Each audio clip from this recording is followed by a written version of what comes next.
بسم الله الرحمن الرحيم. الحمد لله رب العالمين،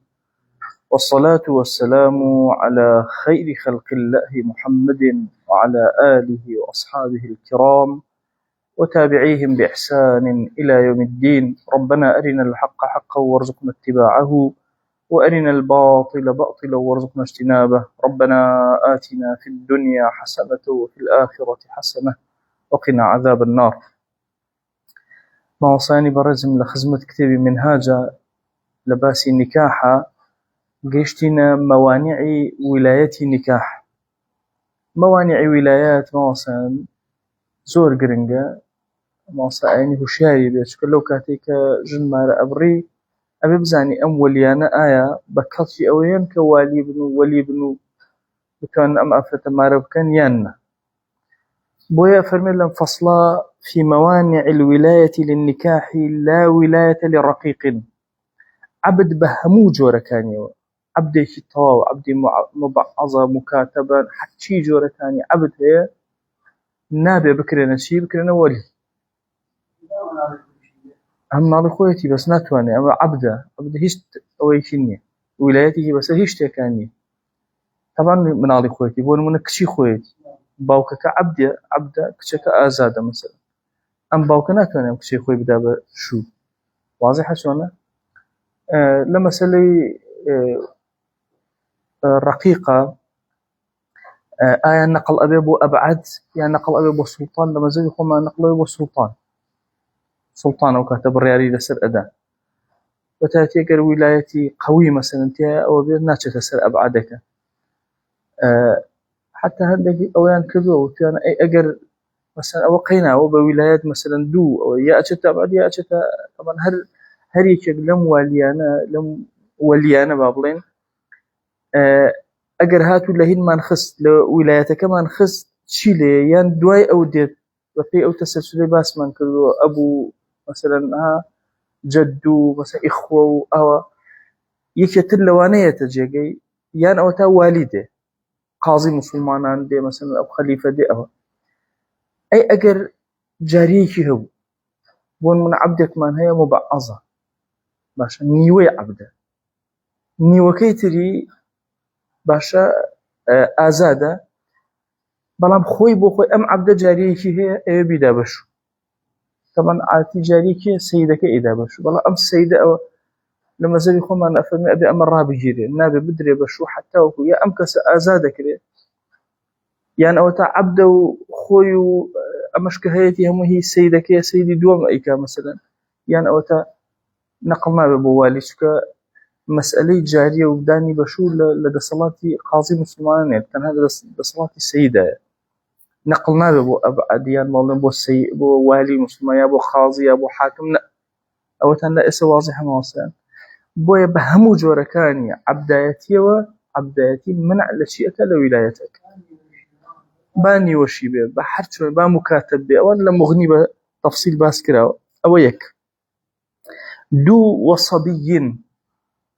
ویلایەت بۆ سەبی نییە. لەوە چێسە لە نەزەری ئێمە بڵێن چۆن مەسەلەن وەلیەکە سەبیە؟ بۆ نمونە مەسەلەن برایەکی هەیە لە باوکە هینی ئەمە ناکرێت، تەسەووری ئەمە ناکرێت، وانە لە باپیرە تەسەووری ئەمە ناکرێت وەلیەکە مناڵ بێ، بەڵام خۆ لە برایە ئەکرێت. بۆ نمونە برایەکی هەیە، براکەی بچووکە، ئایا ئەکرێ ئێمە ئەم برایە بکەینە وەلی ئەم ئافرەتە و بیدا بەشوو؟ نەخێر. لا ویلایەتە لصەبیین ومەجنون. ئەگەر کەسێک شێت بوو ئایا ئەکرێ بیکەینە وەلی بۆ ئافرەتێک و ئافرەتێ بدا بەشوو؟ نەخێر. ومختل النظر بهرم أو خبل. ئەو کەسەشی کە مختل النظرە، بیرکردنەوەی تێک چووە، بەهۆی چی؟ بەهۆی پیری یا بەهۆی گێلی، باشە خەبەل. ئەمەش عینەن نابێتە ئەوە. طبعاً زۆر ئینسان لە دوعاکانیان دوعا بکە خوای لە پیریە تووشی اختلالی نەظەرم نەکەی. لا ئەو ماوەسانەی پێشوو سبحان الله لە ئەواخیری عومریانە ئەو اختلالی نەظەریان نەبوو، خوای گەورە لوتفی لەگەڵا ئەکردن.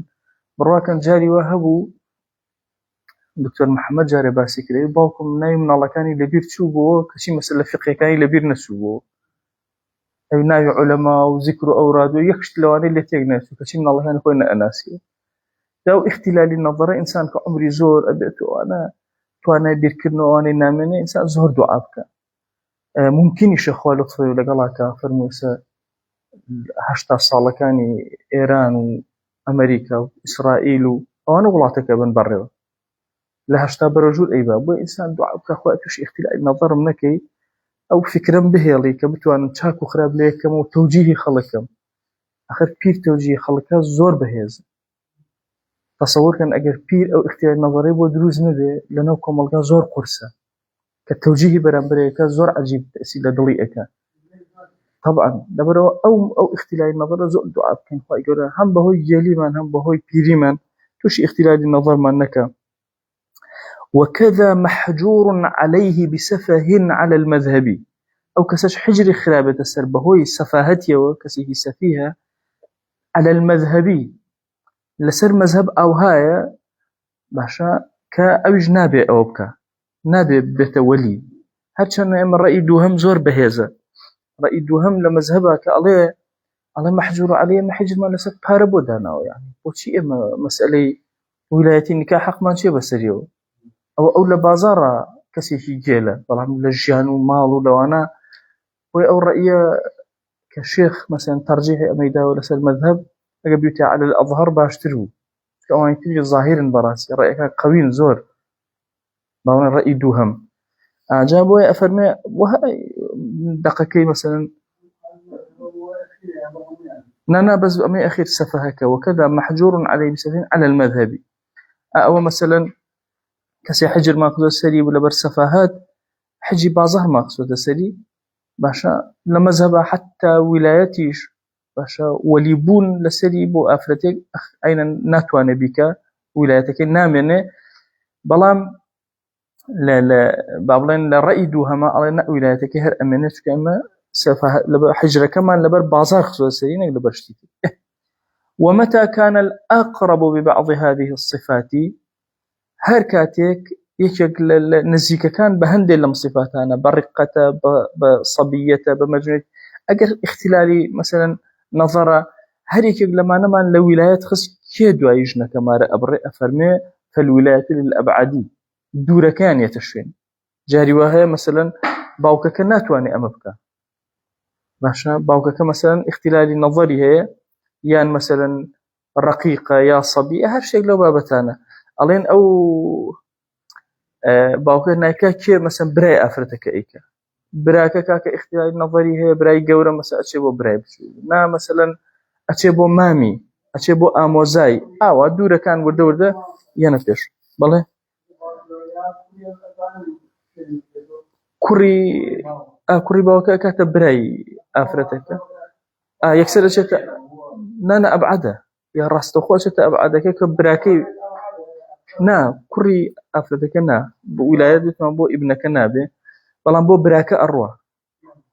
أو ناكات كوري أفرتك مثلا كماريكا أكات براي أفرتك كورك أخي كورك أكات براي أم أفرته أكات براي أم أفرته بالله دروس والإغماء إن كان لا يدوم غالبا انتظر إفاقته إغماء أجر زور درجي نكشة مثلا بهوش أبو فترة بهوش أبو هالأسايا وكسكة غالبا زور أو نبو شاوري أكي نتاوكو بيتو بهوش خويا أو انتظر إفاقته واضحة شونا ما وصيان أو يعني جاء فرمي وإن كان يدوم أياما يوما يومان مثلا يوما يومين أياما مثلا انتظر شاوري أكين قيل يجيج لما زبا وتيتي يلا تشاورنا كان والولايات للأبعدي ولايات بوشية بو دورك أوكاتا كوابو مسألة إغماء وكوتشية وكو مجنونية نية باشا بزور غالب أوان أبو دوسي روجي أمايو دوسي روجي تشاوري أكين بادواي ماريبكا لمسألة مجنونية يكشتي موصان مجنونية أين نوكو إغماء أوايا كسيواها أهم شيء منقطعة دوامية مثلا وقت يخون نازم خطي تشوفوا يعني لو دوان يوران قسان لي ناجري طاونين باش ئەوە تەواو لە هەموو شوێنێکەیە لە هەموو ئەنحای کوردستان لە هەموو سوچێکە هەیە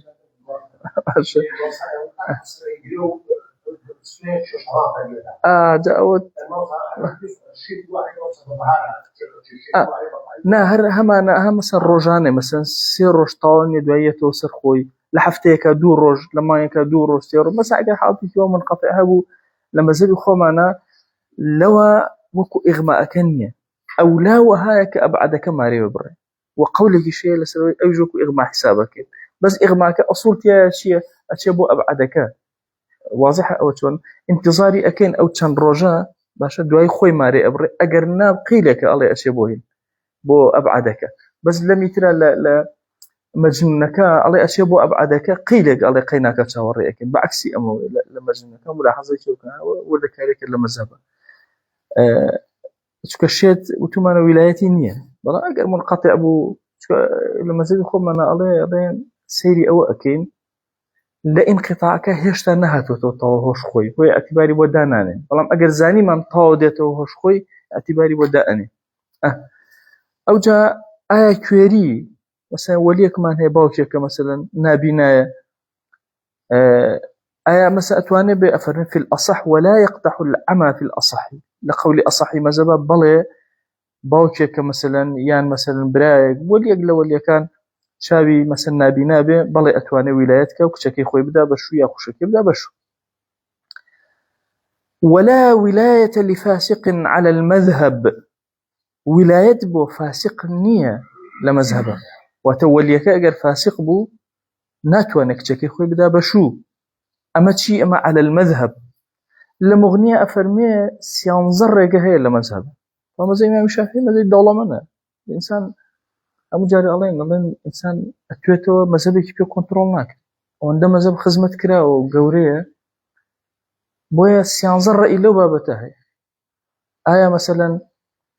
کە کەسێ فاسق بوو ئایا ئەکرێ وەلی بێ ناکرێت چۆنە جۆری فیسق چۆنە هەموو ئەمانە ئاڕائن قسەیەکی شێخی غەزالی هەیە لە مغنی ئەوانە نەقلی کردووە زۆر مهمە طبعا ئێمە جارێ تعریفەکەی لە مغنیە ئەو تعریفە گرنگە ماوەسان ئاگاتان لێبێ ئەفەرمێ چی جۆرێک لە جۆرەکان ئێمە لە ئێمە مەشهورە عادل کامەیە ئەڵێن چی گوناهی کەبیرەی نەکردبێ و لەسەر سەغیرە بەرداونەوە بە شتێکی نەکرد مڕوئەتی بشکێنێ بە عامی مەزهەب ئەوایە لە عەدالەتە لە مغنیە عیبارەتێک هێنێ و عیبارەتەکان زۆر پێ گرنگ ئەفەرمێ فاسق کێیە أفرمي فاسق أوي والفسق يتحقق بارتكاب كبيرة أو إصرار على صغيرة ولم تغلب طاعاته على معاصيه أقسم زور بيقرنجا ولم تغلب طاعاته على معاصيه أفرمي أو كسيك في ألم فاسق فسقك بشيء أبي قناهي كبيرة كردوا لسر صغيرة بردوام بوا بلام أم كسا وهاشا كردوا باشكاني زورتر من لخرابك إنجا في ألم فاسق واتكسك بعام باشا قناهي كبيرة لدزدر شوي أن هذا صغيرة وأنا ناتجه أسباب فسقه أو زور مهمة يعني بو خومان كما إنسان شاوي زياتر أكريته مادام پێوانەی کەسەکە بەچی ئەکرێ بە چاکە و خراپە چاکانی زۆرتر طبعا لە مەزهەبی خۆمان لە مەزهەبی حەنەفیەکانە ئەزانن چاکە و خراپە چۆن ئەپێوێرێ وەکو ئێمە ناپێوێت مەسەڵەن ئێمە چاکەیەک و خراپەی ئەدەین لێ ئەڵێن ئادەی مەسەڵەن 9 خراپەی هەیە و 10 چاکەی هەیە پیاوێ چاک بۆ نمونە لە مەزهەبی حەنەفیەکانە سەرخەسی قسەیەکی هەیە عەجیبە یعنی ئەفەرمێ هەر کەسێ ئاحادی گوناهەکانی لە عەشەراتی حەسەناتی زۆرتر بێ اینجا ئەو کەسە بابی فیسقە یعنی چۆن مەسەڵەن کەسەکە 9 خراپەی هەبێ 1 چاکەی هەبێ هێشتا هەرچی هەر لە عادیلەکە مەسەڵەن بۆ چونکە یەکەکە لای خوا بە 10 حسابەکرێ ئەو چاکەکانە غەلەبەت طاعاته مثلا على معاصي ئەو کاتە طاعەتەکانی زۆرترە چونکە ئاحادی طاعەتەکان باشە با بڵێن عەشەراتی طاعەتەکان کە کردوێتی زۆرتر لە ئاحادی معاصی ئەم قسەی مغنی زۆر پێگرنگە بە تارتیب و ئەمڕۆ چونکە ئاڕائەکان زۆرن هەموو ڕائەکانی هێناوە لە مغنی و کتێبەکانی ترەوەوانە بەڵام ئەمە گرنگە بە نیسبەتی ئێمەوە کە فاسق کاتێک کە تعبیرەکەین أو كسيك جناهي كبيرين نكرد لسه صغيرة إصراري نو بلام بعمومي لنا وخلقه وهانبك شاكا كاني كم تربي خرابي زور تربي أو كاتبي الله فاسقة مستوريش من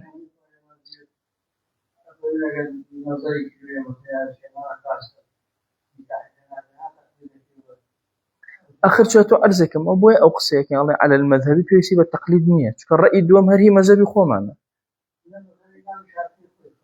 نا آخر رأي دوام كهي مذهبي خو بيسيب لكم تقليدي حنفي بكم نا رأي دوام هري مذهبي خو ما بوي ها على المذهبي باش أم قصي شيخي غزالي زور مهمة شيخي غزالي أفرن باشا طبعا ما هم آراء نعلم سيانز الرأية أما شيخي غزالي تشيا أفرمي أجر هاتو وليك فاسق إما النقل يكين بوشوي الله بتاتي عمد به البلوى وأنا كوم القهم فسخت يا زور بو أمان أبي بتشي ولا حاكم أجر حاكم فاسق الله ولي فاسق كبابيك أو قصي غزالي زور دقيقة مجلة فاسقة وبسمو فاسقة بوشي بالرم بهر أم فاسقة بك بوي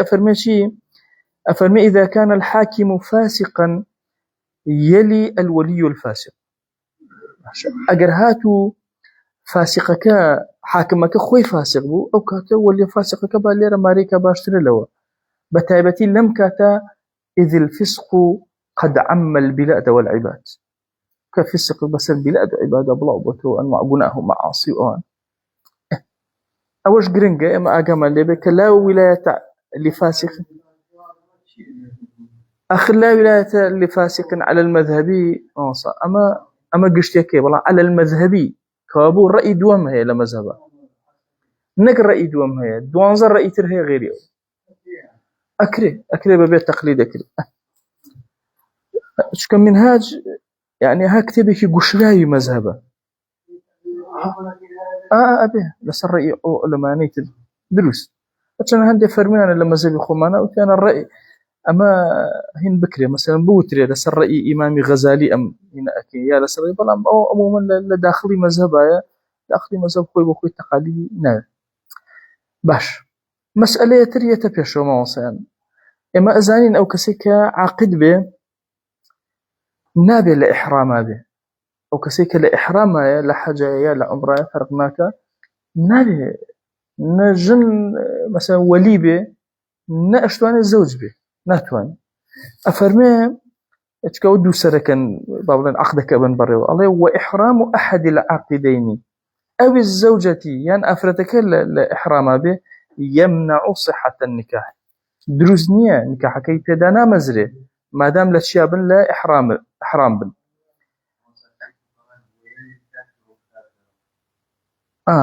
أيوة باش أو لا فاسقة كتاوتو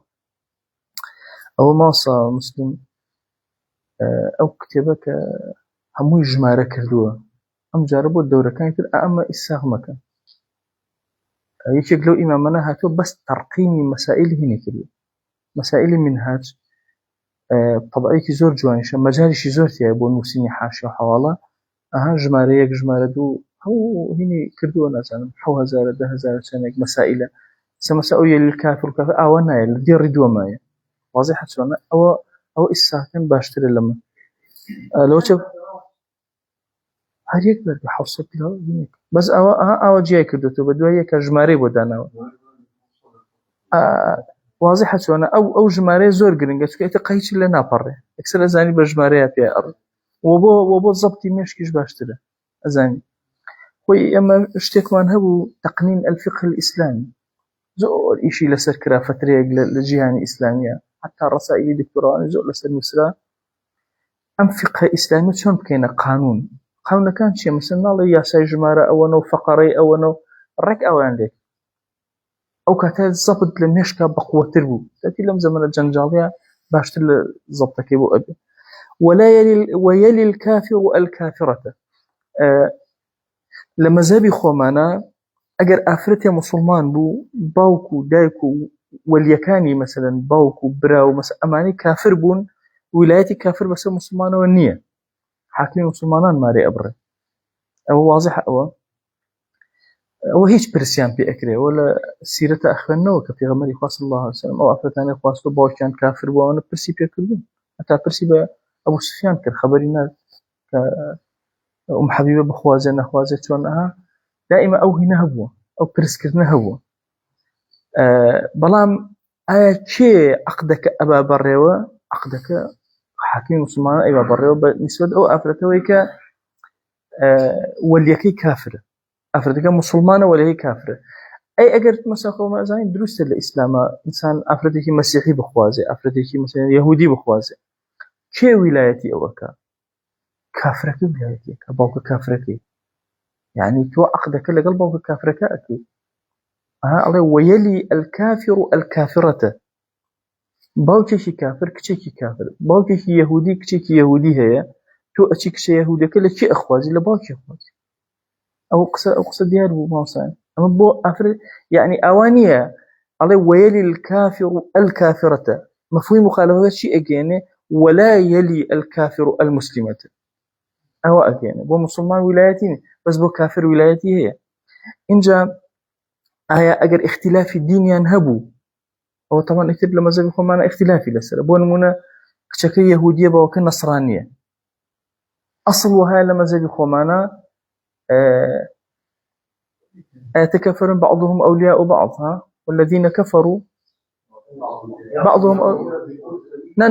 بعضهم أولياء بعض أفرمن بدليل أو آية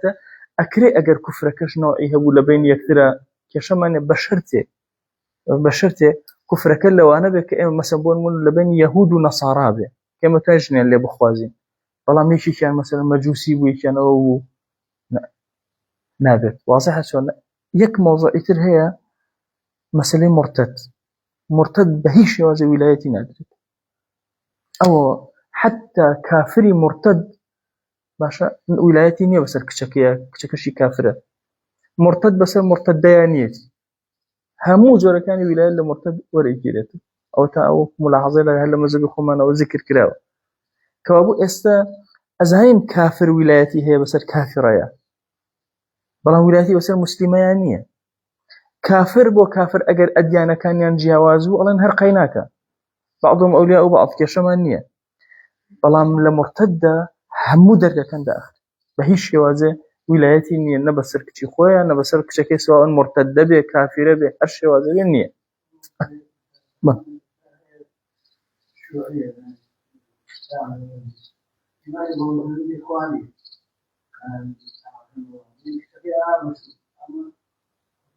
هو حاكم المسلمان إذا بش نا هو ولتي ناكا الشيعي كل هم أوي بالرأي بدين نبي هرشي بي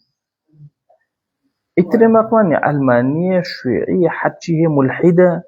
فرقناك ولايتي نية ولايتي بسينا كنامنة جاء زوريك لو أنا مرتد كلا دولتي مسلمان أبونو أنا أو ولايتي هارنية أو بوي مرتدة كم باسكت أو جاء ما وصل تقريبا أو كم ترى والله هر أقام الليبي قدرن تو مثلا جاري ويا كسيش ملحدة أجر لحالتي كيشا لبر عرف هنرا مجلسكوا ماشي أو نكاح بزان كدانا مزري حتى بشيك باطل بون من موسايك أيني شو باوكي كافر كشيك خويدا بش بون باوكي مرتد يبدأ دانا مزري نكاح إلا أبي حاكم وصمانا أو يبقى جاري كثير أو يبقى دا نكاحي كات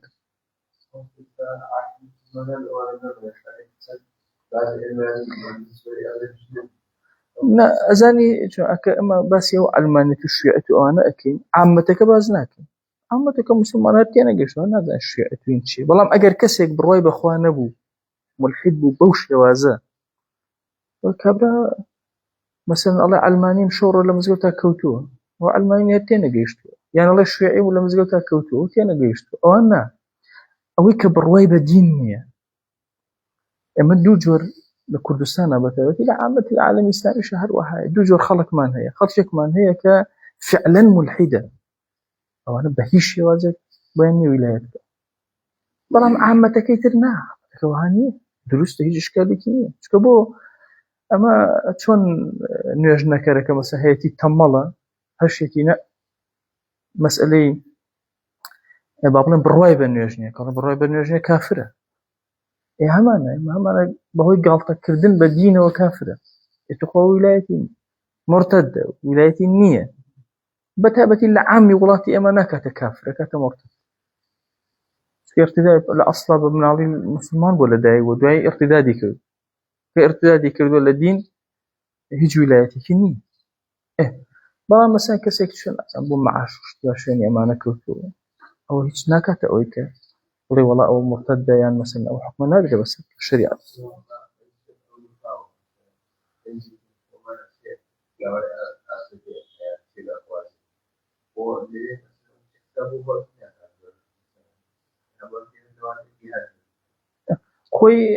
خوي إما لمسألة كفر أمانة أبعد وشدني لوا يكسر تشيبو كيبو حاكمي مسلمان أسنية تشيب لوجنية تشيب كين هيئتك علماء جوري علماء أول كفاية الأخيرة اشتكي باس كردوها خرابني أو فتوي لكفاية أنصاري هنا رحمة الله أفرمي أجر حاكمي مسلمان نبو لشوينك سروكي علماء أو منطقة مثلا جي أو أجريته الله حتى أجر سروكي جنبو عالم بلا عالم كان بك مشهود له بالصلاح أو دروس إشكال مجالات كذا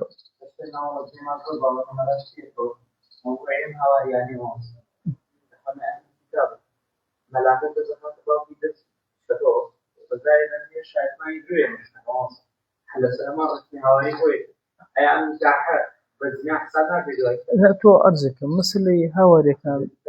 تو أرزكم أنا ملا كان يخومن وقتي خوي هر احتراما بوتيغنسوني تقليدي منطقي خومن طبعا هاوري كان سيجار نكاح كده زاني لا حاكم وكذا لا ملاكن لا يخش أنا كده ديري كان خاضنا بده خش أنا زندينا كتشي لبرو هر وكو أوي مثلا نكاح كان كردوه هەندێک جار ئەمەیان بۆچی کردو شتێکی تر لە ئارایە هەیە کە من لەم ئەخیرەوە دەرکی ئەم کرد هەندێک لەو ئافرەت و کوڕانە لە بنەوە موسڵمان کەس نازانن ئەو مامۆستایانە زۆر ئیشە باشیان کرد لە ژێرە موسڵمان دایکباوکە نازانن بۆیە دوو نیکاح سێ نیکاح ئەکرێت زۆر طەبیعیە جارێکیان هەر لەبەر عورفەکەیە بۆی کێشە بۆ ئەمانە دروست نەبێت چکە تۆ ئەمڕۆ نە سوڵتانی تۆ هیچی بەدەست نییە هەر خۆ وەک وای لە سجن نابێت نکاحێک ئەکرێ ئەم دایکە و ئەم باوکە نازانێ ئەم کچەی موسڵمان بەڵام تۆ ئەزانی دواتر مەسەلەن نکاحی دووهەم ئەکرێ من چەندین جار هەبووە کە ئەو نکاحم کردووە هاتوو باوکەکە هەراوە نکاحێکی سادەمان کردووە دواتر زانیومە کچەکە موسڵمانە و کوڕەکەش موسڵمانە هاتوونەتەوە پێ مامۆستای چی بکەین دوایەوە دوو سێ مامۆستا ئاینی دانیشتوون بۆمان حەل کردو واضحە چۆنە ئەوە یەکێکە لە کێشەکان لە هینە لە خصوصاً لە هەڵەبجە هەر نا مشکلە نییە بۆ شار ئەوە دروست نییە و نیکاح ناناوی نیکاح دروست ئافرەتێکی تۆ سێرکە ئافرەتێکی هاواری ئایا دروستە کەسێکی موسڵمان بیخوازێ کە فعلەن هاواری بێ نەخێر هەر چۆن ئافرەتێکی مولحیدە دروست نییە بخوازرێ مثلا ئافرەتێکی بەیانی مولحیدەیە کافرێ چۆن پیاوی مولحیدەیە خۆش نییە مولحیدیشە بڕۆیە بە دین نییە نیکاحیدا نامەزێ با باوکەکەشی موسڵمان نیکاحیدا نامەزێ خۆ ئەهلی کتاب نییە ئەو ئەهلی ئیلحادە بەڵێ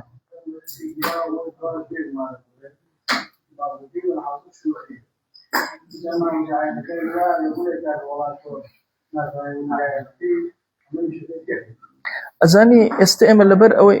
ئەم بۆچی ئەڵێن ئێستا ئەڵێن قەیناکە هەر لەبەر خاتری خەڵکە بیکات و دوای نیکاحی دووهەمی بۆ بکەن بۆچی ئەمە ئەڵێن لەبەر دەسەڵاتدار نین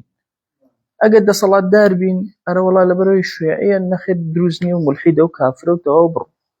نکاح نابێ بێتە وەلی بەس ئێستا تۆ هیچ دەسەڵاتێک نییە یانی چۆ چیەکەی باشە ئاخرەوە هێزەکە ئەوە دەسەڵاتەکە شتێکە مامۆستایان با بێنەوە سەر دەرسەکە وإحرام أحد العاقدين أو الزوجة يمنع صحة النكاح مسألة إحرام أجاتن ليه أجر دو عاقدك وتا وليك لقى الزوج يان زوجتك أجل إحرام أبون نابع عقد النكاح كان أجر عقدك شان كر صحتيني باطلة ولا ينقل الولاية في الأصح أي نقل بو دورتر نخير نقلنا بو دورتر فيزوج السلطان عند إحرام الولي للأبعد أو كاتل قولي أصحكاك الله نقلنا به أي تشبكين أخلا أصحكا الله نقلنا به وانيا لصحكا الله نقل به الله أو كات سلطان مسلمان ديت إحرامك أكا نق أبعدك. قلت إمام النبي أفرمي لو أحرم الولي أو الزوج فعقد وكيله الحلال لم يصحا والله أعلم. الله باشا إيجر أوان لإحرام أبون والله مخوين عقد كان نكر مباشر وكيل يبوي كردن شيخي النبي الله وشر دروزني نا وكيل جنات ما بقول أوش وتأوان أصول كان سي أصلك ولي زوج زوجة أما أنا لإحرام أبون ولي كان يعني بويا النية وبكن واضحة شلون بويا النية لا وكيل بقول أو كاتا أو لا أو خوي أو لحظة أخذك حسابه لحظة أخذك لا لحظة أخذك كأكري آية إحرام محرميان مثلا بون من إحرامك إيش كان ودان في قشيك فلو بين بك لو كاتا لإحرام بدروزني أجر هرزوك فلان وسلطان مسلمان ماري أبرو طبعا أوش اختلافي كي على مزاج خمنا انتظاري أكي انتظاري ناكي آية فواتي فرصة هي فواتي فرصة نية جاري وهي أفرتي كمثلا كفئك هاتوت الدواء ممكن فواتي فرصة باللجيانية كفئك تري وها نيته أو كاتا حاكم مسلمان ماري أبرو سلطان مسلمان. ولو غاب الأقرب إلى مرحلتين أجر أقربك ودو مرحلة وتبع أندازي قصر جمع شو هولير دو مرحلة دو قناخ أشتاون دي كيلومتر روش باشا زوج السلطان سلطان أشي أكا أفرتك أداب شو أو تن لا واضحة ما وصيان زوج السلطان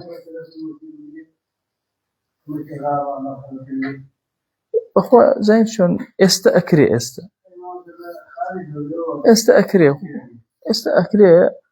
بلا هرچن هتا استج مجامعي فقهي اعتباريان بو ام تلفونات اشتدان ناو بلا مگر كسكن ناسي مثلا اي ناسي صوتك يا شاهد كان جوان اي الناسي وهات شاهدين دا قينا كدروس مجال اكتاكد. زوج السلطان ودونهما اگر كم تربو دو مرحله روشت ودور كتو تاس لماني شو تاس سيسيق شو لا يزوج الا باذن لورغرين قولي اصحى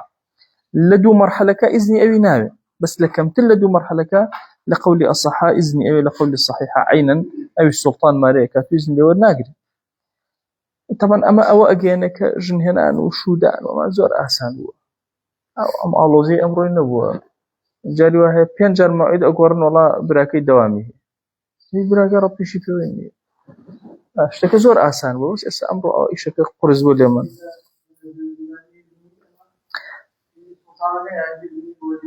ولي هقي نفس السلطان يعني لا يزوج السلطان إلا بإذن الولي. أو جاء وللمجبر التوكيل في التزويج بغير إذنها أو وليك مجبرك باوكو بابير بيشتر باسمان كردوا أتواني وكالة بكاتو بوشي بو أكتشكي مثلا بدا بشو بإذنك شكش شو ولي مجبرة ولا يشترط تعيين الزوج في الأظهر بمرج نجيرا أم ولي مجبرة بلاي كاكا أم كتبدا بفلانا كر حربي كاتا وكيل بدا بشوتا ويحتاط الوكيل فلا يزوج غير كفء بلام أو كسيك أكريت وكيل بإحتياطك نابي أو أفرت بدا بكسيك لا يزوج غير كفء نيدا بكسيك غير كفء بشك برز بأفرتك النكرة أجي لوبي. وغير المجبر أجر أو مجبر نبو ولي مجبر نبو مثلا برايبو مامي بو آموزايبو إن قالت له وكل أجر أفرتك بي ودوتي وكالة كروا وكل بوي هي وكالة كاتو وإن نهته وتي كاك خد بمدا بشو بس وكالتي خلق منها فلا بوينية وكالة كاتو وإن قالت زوجني أجر وتي بمدا بشو بس وكالتي النكر فله التوكيل في الأصح ما دام نهي لنا كذو قيناك دروسته. ولو وكل قبل استئذانها في النكاح لم يصح على الصحيح أجر هاتو توكيلي كرت ولخوت وكيلي شجرت بيش أوي أفرتك إذن بدا أو كاتا نكاحك دروزنا بلا صحيح مذهب أما تاني سلا واضح أما كان صورتك ما وصا صورتك كان أواي أفرتك بولي غير مجبر يا علي وكيل برو توكيلك خوي إذني وكالة أدا يعني يا خد بمدى بشو يا وكيل بقدر توكيلك أو كيشيني يان علي مثلا وكيل زوجني ولا توكل باشا بمدى بشو بلان وكيل نقري أو كاتبويني وكيل بقدر طبعا نهي لي كردوا يان علي زوجني بمطلقي باسي وكالتي نكر أو كاتبوتي هر درست واضحة هر درست بلان أجر كتوبر كابرا بيش أوي ولي غير مجبرك بيش أوي مثلا إذن بدأ وكيل بقرا وكيل مقرا لو مثلا نبيتشي بيته لخو وكيلي قلت أو وكالته بطل ناخو كابو جرنج لولي غير مجبر أجر وكالتي كردوا بكسي كتير جنك كشكا أقدر وليقل وكيل الولي أي شون باش النكاح كبكنا وكيل هاتوا بون من بياني مثلا كسي كاتوا بوكالتي مثلا ولي مجبره بوكالتي باكيو مثلا هاتوا أيوة أوبكا أيوة أفرتي أوبكا مثلا مامي كردوا بوكيل المشكلة مامي كردوا بوكيل مامي هاتوا تنام جيسكوا بلي شون لفظة كان شون بلي صيغك عليه زوجتك بنت فلان أو كتي فلان كسم كتبتو مثلا إنكاح وتزويج كلتو وليقل الولي لوكيل الزوج وكيلي زوجك شون عليه زوجت بنتي فلانا طبعا أو كسيك لبري زواهاتو شي وكيله عليه أو كتشكي خوم دابا فلان كاس فنال دابتو دابا فلان كاس أو كسيك غائبة كتو وكيلتي وكيلتي عليه قبلت نكاحها له نكاحي أم أفرتم لبيناوي أو قبولك لبر أو حتى أجل كلمة وكالتك بكار خرابنية شو بكار جنيه أبي والله بوكالتي فلان كاس بس أو قبولهم كده بوشوات بس أودي أو شيء إجابك شيء قبولك هذي كاو صيغك أقوري لا مثلا لزوجتك وأنكحتك وأنا أقوري بأنبابك ويلزم المجبر تزويج أو التواماسة أنتم مثلا يشترى أجر كابراك شيء هي شيته ويلزم المجبر تزويج مجنونة بالغة ومجنون ظهرت حاجته أو كاتسير أكين دوشت من هي مصلحة من هي وحاجة من هي أم كسيك ولي مجبرة إجبار أكري إلزام أكري كتشيتكي بدا بشو أجرهات ظهرت حاجته بيوستي بشو كردن أيدا ومجنون يان كركي شيته بلان بيوستي بحاجة إيوه هي دركوتو بيوستي بجنة أبي جني بو بين أو جاي يكي بو يعني أتشواري وينه ودواي باسي أو كشي شريعة داوها جوورا كركي شيتي جوي واجبه لسر جني بو بين أو جاري بارا مو دمو كوري أم زمانك هر تشاوري باوكي كجني بو بين أمو كاك بس مجنونة بشاوري باوكي كاك عما كيتر هيج ربطي باوكي ونية جنين خويا تشي جنة دوزيتو إيهاني خوي بارا بيا أكاو بس همو ياو دمي كده تو باوك كتير نازم أحكام الشيني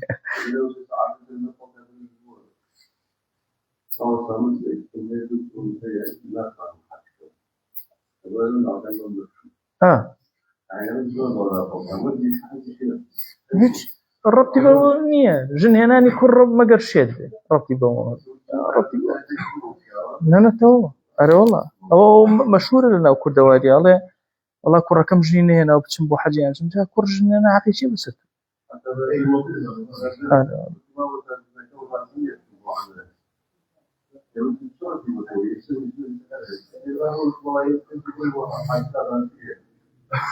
ايوه ابو طلاقي ببرو الريشه راي جنا قيتي بس راجع عمر اري والله مشكله بلام ايا ولي مجبر واجب صغير وصغيره جنيان بو بين يا بيدا بشو الزام اكرنا الزام ناكربوا إن جاء ويلزم المجبر وغيره إن تعين إجابة ملتمسة التزويج أفرمي أو كسيك ولي مجبرة يان أو كسي وغيره إن تعين غير ولي مجبر أكاد دياري كرابو بون من يكبريه أفرتك إيه طاي تخوار أو شن براينين عدد به يقدان واضحة شون أو إن تعين أو كلمة إن تعين أجرته بغيرك عليه ولي مجبر باشا أبيت جوابي أو أفرته بداته كمثلا طلبي أو كالب مدن بشو أبيت جوابي بداته غيري ولي مجبرش إن تعين أجر دياري كرابو يكز بو يكبره هو يهر أول يخوض غيري أو نية واجبا لسريان يلزم واجبا لسريان كجوابي بدنه فإن لم يتعين أجر مثلا شن برايق بون منا كإخوة أو فسألت بعضهم بهندي كان يوتي بمدن بشو لزمه الإجابة في الأصح لقول أصح واجب لسري ما دام بو براي وتو بدنا بشو واجب لسري أو براي بيدا بشو أو لقول أصح لقول صح على واجبنا بلا سري كأو كان عدد كان براي أو واضح وما وصين يعني أجد حتى غير ولي مجبر أو ديار مشكلة ماني غيري ولي مجبر مثلا باكي ود بمدا بشو واجب لسري باكي بيدا بشو براكي ود واجب لسري إن تعين بلام أجد تعيين نبو دو قوله لقولي أصح أجد بيقدان اللي براكان يود أو براي واجب بالسن كبيدا بشو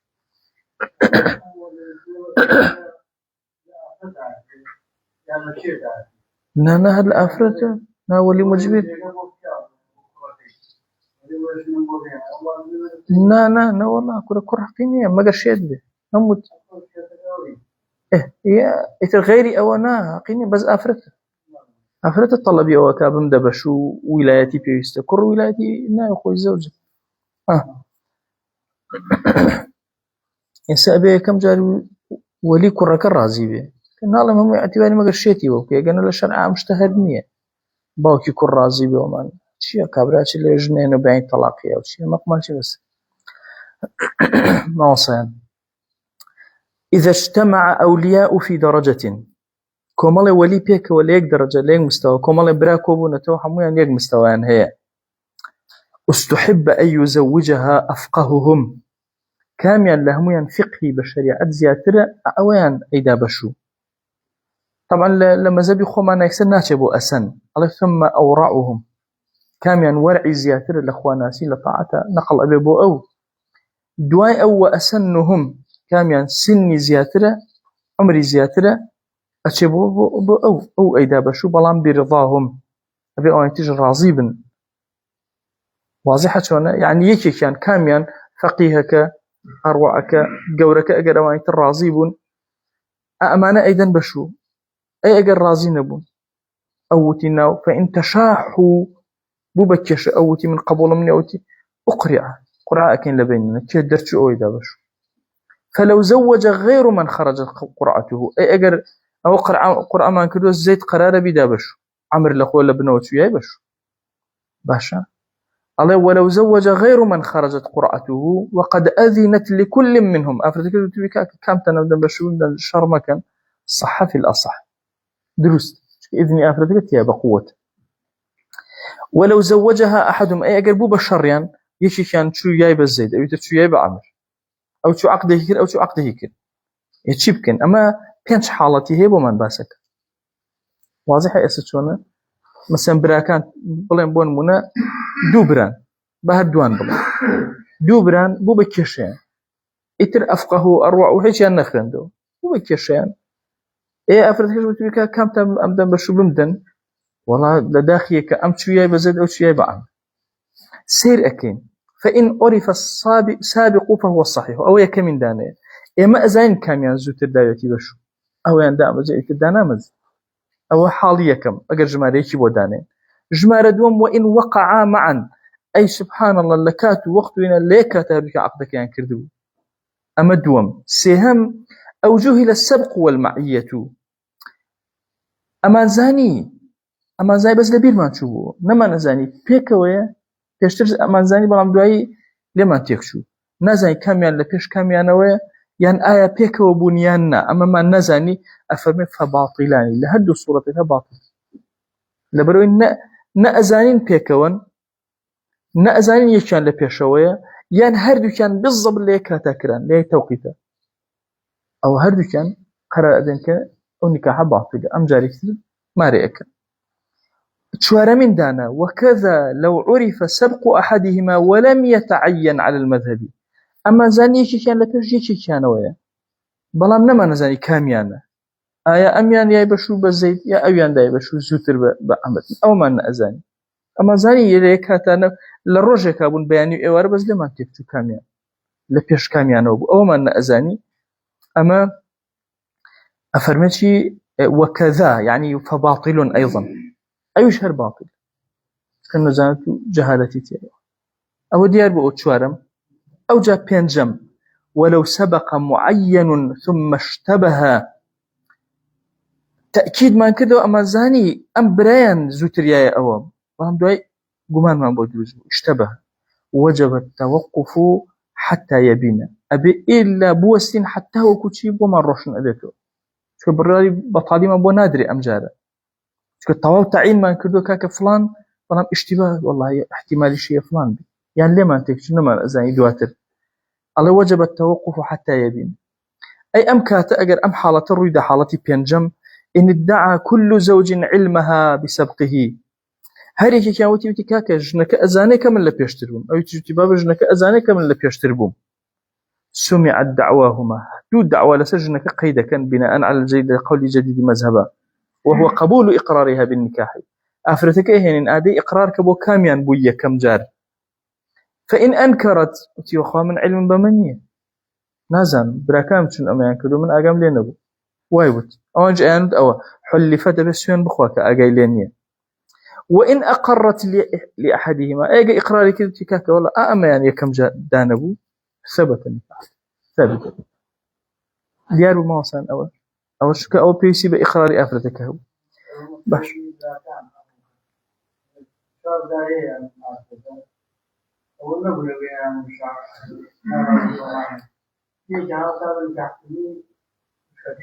إيه تو درست تو درست هيج إشكال هيج إشكالية آخر الرضاي أواني لسربي إشكالية الرضا نبو كشام إيه خو مشكلة ما دام أوان اعتراض النبي كهو مشاهدني أو جاء ما وصيان ألم بابتي بينجما خدو كسن هدو كان أمجنا دعوان أمجنا قيد كدوا ألان أوابو جنك أجاي ليبو إسا جنك إقراري بو داني كان كري أوي ترشيبك أيو جل جنك أجاي ليبو جن وتمانا سمع الدعوة مثلا دعوة قبول اللامة أفرمي ألمان وسماع دعوة الآخر وتعليفها له يبنى على القولين آية إما سوين يم أفرت أدين دعواكي لقبول أكين لم كسيدوم وسويني أفرتك يسويني بو بخوا يان كإقراري كري يكسر أيدين بو وازلوي تلهيني دعواك بطالبته يان أبي سويني جبو دوهم بخوا إقرار بو يكمك سويني جبو تكويش دعواي خيط كدو سويني جبو دوهم أخوا أفرمي آمن مبنية لسر أو دو قوليك كسيقوتي هذا لزيد بل لعمر أما هي زيدة بون منوتي أم هزاد نار هي زيدة بيوتي نانا بو عمرو آية كوتب لعمر هل يغرم لعمر إن قلنا نعم فنعم أم دو كسا أم كسوتيتي أم اشتبو زيدة أو إثباته كوتب لعمر هي عمرو كاكا يسهي كم يعني وتي كل كاكا هي زيدة آية بو عمري أبجيري وتي هي عمرو آية بو زيدي أبجيري وظيحة شكاكات دو إقرار ديار قسك أقل لوي بلين بلي سماعي دعواي دوهم بكين ليرج إكين لو مسألة أقل نلينا كابدو قول هي لمذهبا كرتيك قولي كان أويك نخير دوم يستوى بوسة بيتوك سراس تقول دعواك قولي دوهم أوي بوز نابتو دعواك أبي بيسوين جوا دوهم بخوا كأقام لين نية إنجا دعواك إلى سر الله يهيري أقلنا حاكم وصمان هربان ديك باشا كسيك خوي بو خوي أتواني طرفي هردوك نكبك إجاب وقبولك بدو صفة إجاب وقبولك أتواني ولو تولى طرفي عقد في تزويج بنت ابنه بابن ابنه الآخر مثلا مناظم كريهن بابيرة كشي كريشهن كشي كريش يعني ما ركد له كريشهن هر خوي يا فلان كسم دابا أو قبول ممكن يبو هردي كان هر ولي مجبرة أفرنا الصحة في الأصح لا قولي أصحها درسته ما دام بدو صفة عقدك كدوا هر خودي ذاتي كسك إيجابي كدوا قبول شيء كدوا درست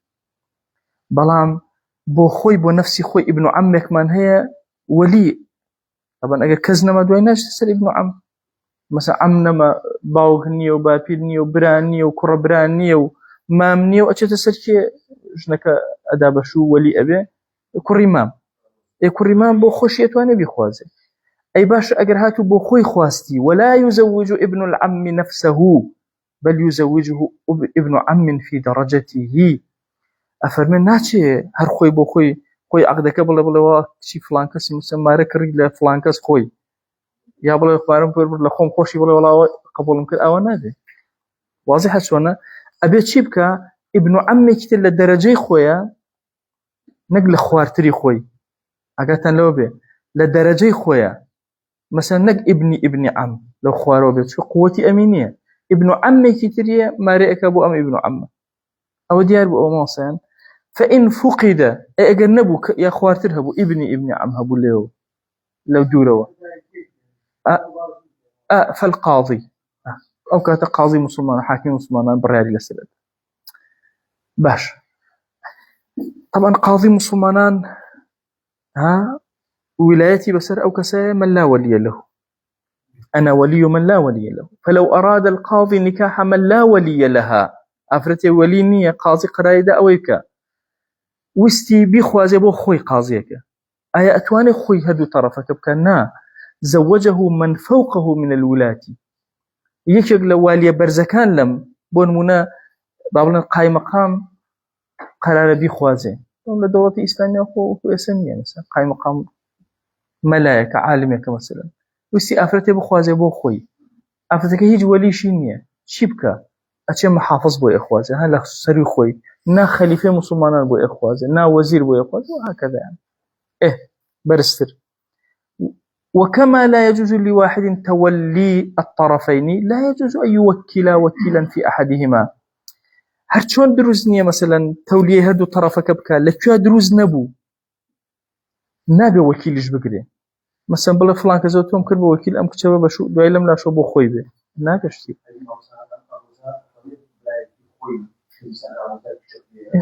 طبعا في درجة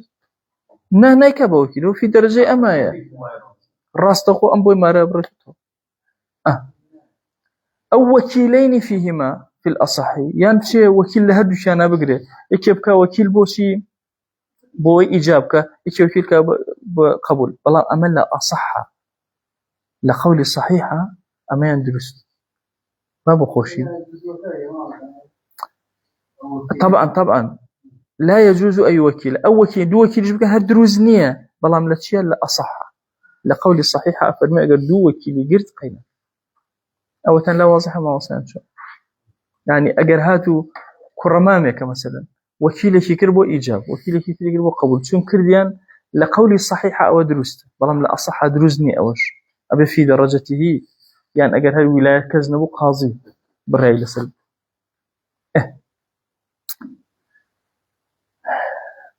موضوع كتير هي زور مهمة ما وصل موضوع كفاءة شنو هذا يوزع بوسين يبرن تحذيرن كردوا ما صار الباقي يدخل برحمة يا رب لباش وصلى الله على سيدنا محمد وعلى آله وصحبه وسلم كم نجا وسين دس بيكم إن شاء الله.